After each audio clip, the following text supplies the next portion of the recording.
right, we have to get to what Shedeur Sanders had to say at the podium today ahead of this Browns game, taken out of the game by Kevin Stefanski for the 2-point conversion last week. Nasty work. Let's get into what Shedeur Sanders had to say at the podium. Welcome to Keep the Vision. Make sure you like, comment, subscribe, share the channel, hit that bell notification, hype the video. Let's get right into things, man. 12 is at the podium. Let's see what's going on. Of course, and he bring that energy in the game, and I respect him, of course, going into the game, and even after the game and everything, that he's the competitor he is, and I was just excited, to have that experience to be able to play against him, one of the best. Kevin officially announced that you're going to get to start the final 4 games. Obviously, you're talking about how you think of this opportunity. But do you feel like this is now like a real audition to show that you should be QB entering the 2026 season, and maybe the team should consider doing things right? Yeah, that's a long, deep thought. That's not in my focus. My focus right now is the team we're playing ahead, the Bears. So anything past that, I'm not really focused on, honestly. I'm thankful for it, but I'm not content, with my situation, with everything, and with leading this team. He knows, even though they announced him as a starter, Shedeur, he can't trust these dudes. Yeah, they named me the starter. That don't mean they got no real plans for me following this. I got to be on my A game because I don't trust these dudes, for real. I can't have no slip-ups around here.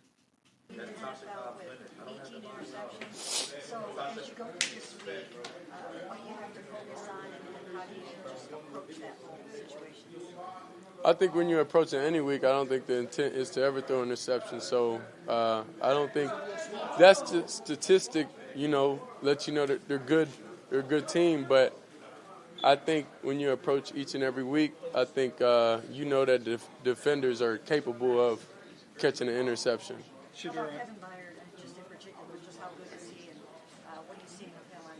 Yeah, definitely. He's definitely a vet. We spoke about him here, and he's obviously a great player. Been around the league for a minute. So I have definitely a lot of respect for him. I know that before you even got here, you talked about wanting to work on your footwork as one of the areas of your game coming into the league. Your coaches have kind of praised you over the past couple weeks for showing improvement in that regard. What does that look like for you in terms of working on that, adjusting some things out there on the field, and how comfortable do you feel after three starts? I would say I feel the same.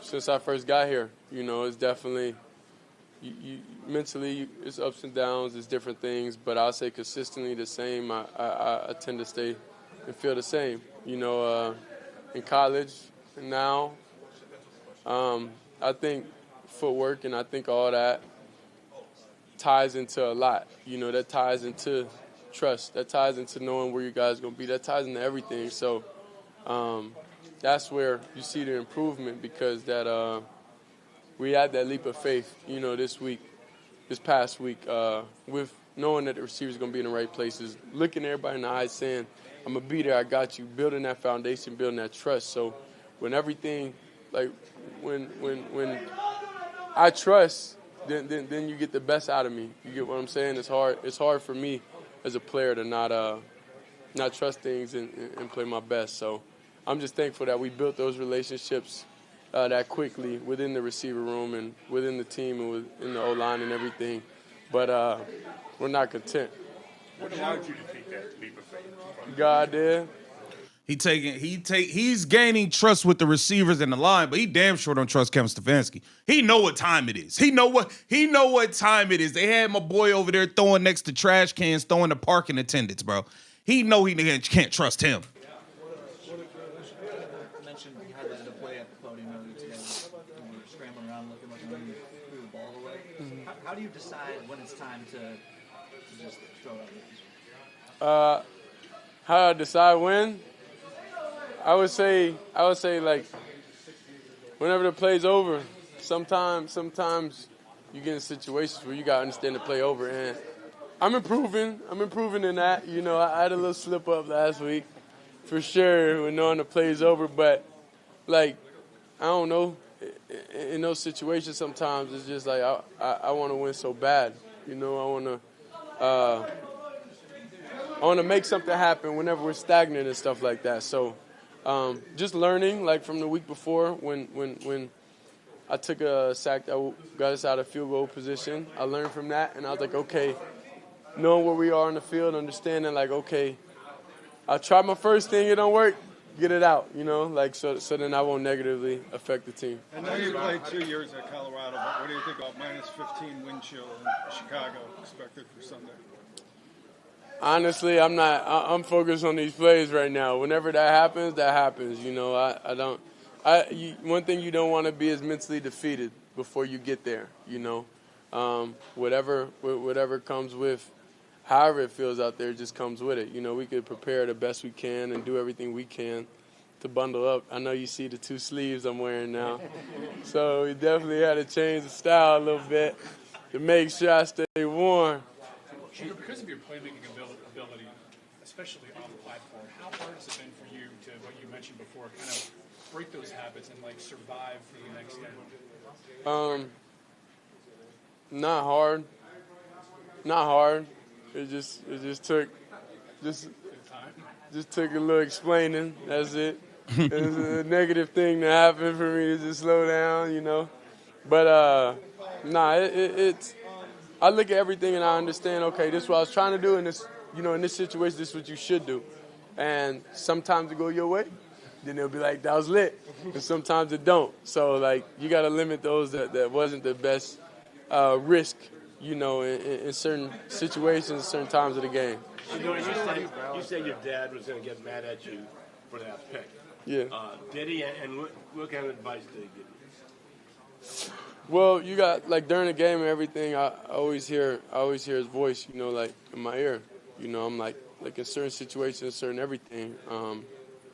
Like in a lot of situations, and I know his expectation for me. His expectation for me is the highest than anybody is, you know. So that's where playing for him my whole life made it easier to come and play anywhere else because his expectation, what he has done for himself, even being a player where he understands quarterbacks and everything. So, yeah, he definitely, you know, is hard and definitely hard on me. Definitely tell me, you know, get completions. Definitely tell me things like a recap of things, you know, that I need to do better. This is what I'm saying. How did y'all not think he was gonna be like that? Like, bro, he come from Coach Prime. Hello, Coach Prime. Like, y'all are crazy. Y'all are crazy, bro. Ran in towards the end. He's like that. Guy rips your sleeve. I guess, like, what's going through your mind in that moment? How do you manage to stay up and everything? I would say went through the reads. It wasn't there. And just try to make something happen. You know, when we get in the red zone, when we get in that score zone, it's a different mental shape you in. You know what I'm saying? Like, you trying to do everything because the absolute worst thing, you know, for us that could happen is to kick a field goal. For the best thing for us is to score every time. So when we get in that red zone, it's definitely something we want to be able to put up points on the board and help our defense and help Miles get that sack record. You've traveled We're with going to take a couple more. We saw you have a little bit of banter with Jeffrey Simmons after your touchdown, you wrist up to him. How much do you thrive off that banter in the game, that gamesmanship of just like going after the opponent? Nah, like you gotta understand that's my character. I'm not one to do that off rip. Like I don't do that. I'm not a person that ever try to put someone down, try to ever like stunt flex on somebody because like it's no purpose. It don't really help anything. But I only do that when it was like initiated. You get what I'm saying? And he's supposed to do that. You know, like he's supposed to do that. You know, to the crowd, everything. It's good back and forth. Let the competitive juices ferv. This is what it's about. Okay, everybody don't gotta get all uptight. Trash talking is a part of the game. Before we even scored and everything, so it's just fun. You know, it's just fun. I don't take anything personal. I know they don't because it's a heated battle and it's a respect thing on both sides. So that's just in the game. I don't really look too deep in it, but if I'm initiated to do it, then it kind of like you leave me no choice. We're going to have Tony, Scott, and Mary Kay, and then we done. Of all your pass receivers, you seem to have connected with Fannin the most. Why is that? He's just in the read. He's open. I don't think. I think you got to know everybody's skill set and know what they do well, and part of that is still positioning and having everybody fit your eye. Like, it's a cut pass to Harold I was a little late on. He still caught it. He was still able to make a play, and as time goes on, we'll be able to build that trust, build that chemistry. We'll be able to play at the same speed, to play like with all the guys. So it's kind of like matchups, reads, what the defense is doing. Like, that's who I tend to want to throw the ball to. Whoever the defense isn't really covering like that, it's not really this is my favorite guy, let me just throw it to him. Hey, I saw the video you talking to Cam Ward after the game. The connection with these younger receivers is only going to get better with Harold Fannin and them. I don't know, man. Jerry Jeudy still rubbed me the wrong way, but he made a hell of a play last week. We'll see if he'll catch the ball this week. He might get the dropsies again. Who knows? And he said something about what you're doing in the offseason. You said that's not your focus right now. Mm-hmm. Is that because your focus is these Final Four games, and how important then to you are these Final Four games? Motherfucker, this is my life here, you know? So we on two different. He knows it's do or die right now. Cam Ward, you was the number one pick. You can worry about what you're doing in the offseason all you want. I'm over here. I was getting done dirty over here, okay? They still are sabotaging me as we speak.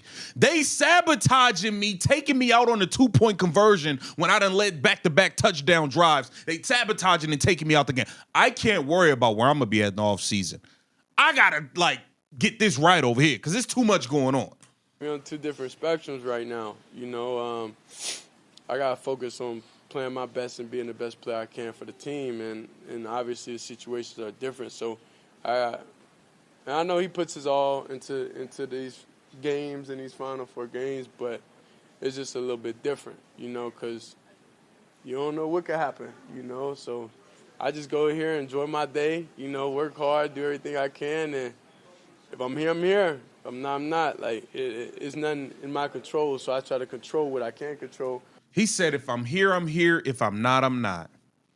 He don't even believe he might not even be on his team next season. This is crazy. This is crazy. That's going out there, making the right reads, going out there, doing the right things, being the person I am. And things will fall how they're supposed to. Shedeur, Ethan is out for the rest of the season, of course, with the Achilles. The first part of the question is just how, I'm sure how disappointed are you about that, and how much of a help was he to you, and then how much chemistry do you already have with Luke from you guys having worked? The responsibility he took, in helping everybody whenever I was able to come in and have that different level of comfort, so I truthfully hope I can play with him next year, and I hope he's around next year. I really do, but I'm gonna make sure I'm around too next year. But I'm thankful that we do have that hungry dog connection, that we able to get out there and get out there and feel back to normal. Like we are in the practice field. But yeah, Poe, that hurt. That one for sure hurt because he's definitely cool, down to earth guy. Always get here early. Always man about his business, and it's just unfortunate that happened to him. Appreciate y'all. All right, so you heard Shedeur Sanders voice concerns about having confidence in Kevin Stefanski, having confidence in even being on the team next year. Wild work. Get down in the comments. Let me know what you think. This is Keep the Vision. Make sure you like, comment, subscribe, and share.